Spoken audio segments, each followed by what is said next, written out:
আমি আসলে নিজের কোনো প্রয়োজনে দেশ থেকে বের হইনি। আমি বের হয়েছিলাম দেশ এবং জনগণের প্রয়োজনে।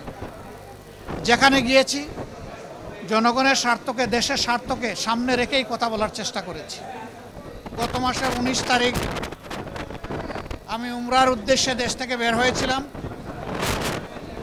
3 দিনে উমরা সম্পন্ন করার পরে 22 তারিখ সকাল 9টায় আমেরিকার JFK এয়ারপোর্টে আল্লাহর মেহেরবানিতে আমি পৌঁছি এবং সেখানে 8 দিন আমি বিভিন্ন স্তরে সরকারি বেসরকারি গুরুত্বপূর্ণ সংস্থা এবং ব্যক্তিদের সাথে বৈঠকে মিলিত হই।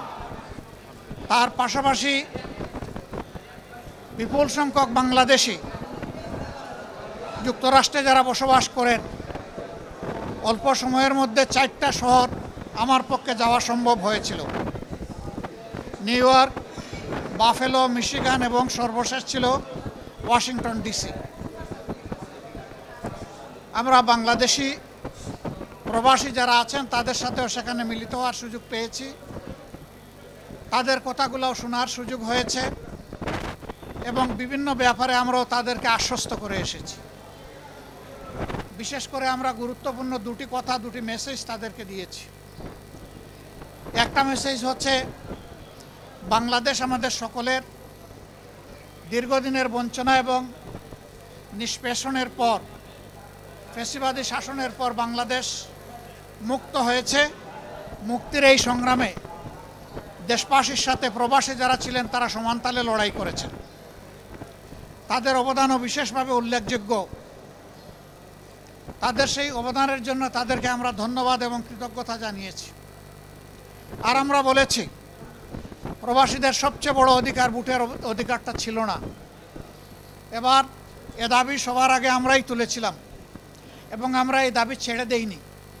আমরা এই দাবি নিয়ে প্রধান উপদেষ্টা, নির্বাচন কমিশন সহ গুরুত্বপূর্ণ সকল জায়গায় প্রবাসীদের হয়ে কথা বলেছি। আমরা সরকার এবং নির্বাচন কমিশনকে ধন্যবাদ জানাই। এই প্রথমবারের মতো ব্যাপক ভিত্তিক বিদেশিদেরকে ভোটার তালিকায় যারা প্রবাসী আমাদের, তাদেরকে সম্পৃক্ত করার তারা উদ্যোগ নিয়েছেন। কিন্তু সেখানে কিছু সমস্যা রয়ে গিয়েছে। অক্টোবরের 30 তারিখ পর্যন্ত সময় বেঁধে দেওয়া হয়েছিল। এই সময়ের ভিতরে যে সফটওয়্যার এখানে ইনস্টল করা হয়েছে এটা ফাংশন করে নাই প্রপারলি, যার কারণে আগ্রহ থাকা সত্ত্বেও, চেষ্টা থাকা সত্ত্বেও অনেকেই কিন্তু ভোটার হতে পারেননি।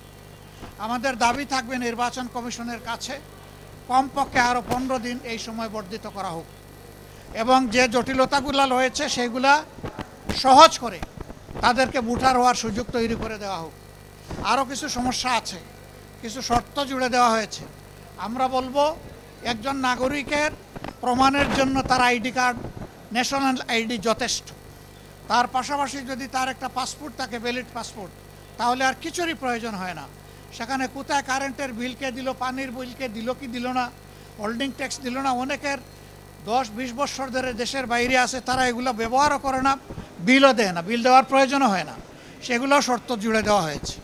আমরা এগুলাকে সহজ করার জন্য আহ্বান জানাবো। এর পাশাপাশি আরেকটা মেসেজ আমরা তাদেরকে দিয়েছি, তাদের দায়িত্ব শুধু দেশকে দেওয়া নয়, দেশের দায়িত্ব তাদেরকে সম্মান দেওয়া এবং মিলেমিশে দেশে প্রবাসে নিবাসে যারা আছেন আমরা সবাই মিলে সবগুলো হাত একত্রিত করে সবগুলা মেধাকে এক কেন্দ্রে এনে আমরা আমাদের দেশকে নিয়ে ইনশাআল্লাহ আগামীতে সামনে আগাতে চাই।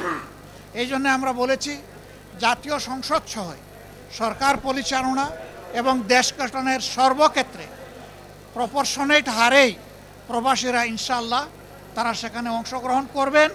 তাদের সেই জায়গাটা নিশ্চিত করা হবে ইনশাআল্লাহ। এটা হয়তো সময় লাগবে, এটা আজকেই বললে আজকেই হবে না, কিন্তু এটি আমাদের স্বপ্ন বুনলে একদিন আল্লাহ তাআলা বাস্তবায়ন করবেন ইনশাআল্লাহ। আমরা সেই স্বপ্নের দিকে আগাবো আল্লাহ চাইলে। সম্মানিত সাংবাদিক বন্ধুগণ, এরপরে সর্বশেষ আমি তুরস্কে এসেছিলাম, যুক্তরাজ্য এবং তুরস্ক। সেই তুরস্ক থেকে আজকে এখানে আসলাম। সেখানেও সরকারি বেসরকারি বিভিন্ন পর্যায়ে আমার অত্যন্ত গুরুত্বপূর্ণ মিটিং হয়েছে। আর বাংলাদেশি ডায়াসপোরা আছে যারা, তাদের সাথেও আমার বসা হয়েছে, তাদের কথাও শোনার সুযোগ হয়েছে। আমি আসলে নিজের কোনো প্রয়োজনে দেশ থেকে বের হইনি। আমি বের হয়েছিলাম দেশ এবং জনগণের প্রয়োজনে।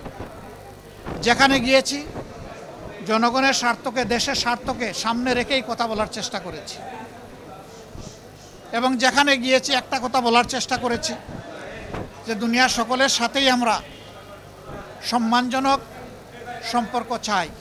এই সম্পর্কটা হবে মিউচুয়াল রেসপেক্ট এবং ইকুইটির ভিত্তিতে।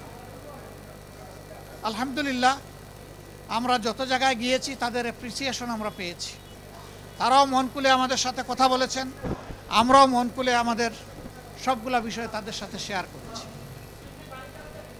আল্লাহ তাআলার কাছে দোয়া করি এই সফরে যে সমস্ত পদক্ষেপ নেওয়া হয়েছে অথবা আলাপ আলোচনা হয়েছে সেগুলা যেন দেশ এবং জাতির কল্যাণে নিয়োজিত হয়। কোনো ব্যক্তি নয়, গোষ্ঠী নয়, দল নয়, দেশ এবং জাতির জন্য উপকার হয়।